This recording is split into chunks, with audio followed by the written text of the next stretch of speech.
Hey guys, ভিডিওটা ছাড়তে একটু লেট হয়ে গেছে। তো এটা কিসের ভিডিও অবশ্যই বলবো।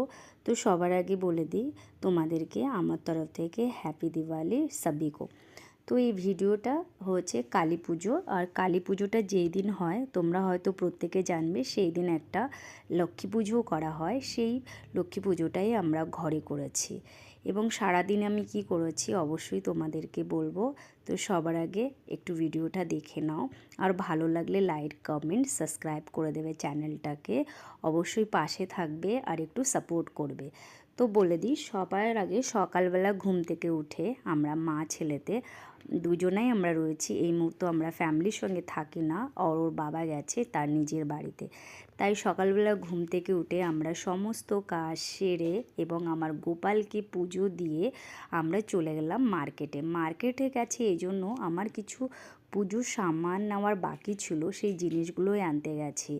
তো পুজোর অনেক কিছু আছে, আমি আগের দিন কিনে উঠতে পারিনি যেহেতু মার্কেটে প্রচণ্ড ভিড় ছিল আর সমস্ত কাজ একা হাতে করতে হয়, তাই একবারে কিনতেও পারি না, সময়ও পাই না। আর ছেলেটা যেহেতু ছোট, সেই জন্য যতটা পেরেছি আগের দিন কিনে নিয়ে এসেছি। তারপরে পরের দিন সকালবেলা সমস্ত কাজ সেরে মা ছেলেতে চলে গেছিলাম বাইরে বাকি যে জিনিসগুলো ছিল সেটা আনার জন্য। তারপরে সেই জিনিসগুলো কিনে নিয়ে আসার পরে আমরা সমস্ত কাজ করলাম এবং বাড়িতে পুজোর যত জিনিস ছিল ঠাকুরের প্রসাদ সব কিছু রেডি করলাম। আমার সাথে কিন্তু আমাকে হেল্প করেছে আমার এই ছোট্ট ছেলেটা। ও আমার সব সময় কাজে হেল্প করে এবং আমাকে বলে, মা আমি এটা করে দেবো ওটা করে দেবো, যতটাও বাচ্চা হিসেবে পারে প্রত্যেকটা কাজেই আমাকে ও সাহায্য করে। তো আমরা এখানটায় দেখতে পাচ্ছ পুজোর প্রসাদগুলো সব আমরা আস্তে আস্তে কেটে নিয়েছি, আবার আমার ছেলে এখানে সুন্দর করে সাজিয়ে রেখেছে প্রসাদগুলো। তারপরে বাকি কাজগুলো যেটা বাকি ছিল সেটা আমি সম্পূর্ণভাবে পূরণ করলাম। তারপরে আমরা মা ছেলেতে ওয়েট করছিলাম যে পুজোর এক্স্যাক্টলি যেটা টাইম ছিল সেই টাইমটায় আমরা বসবো।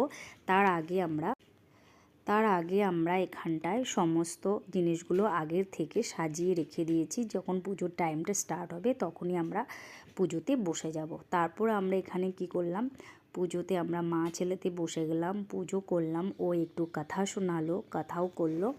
তারপরে গিয়ে আমাদের পুজোটা কমপ্লিট হয়ে গেছে।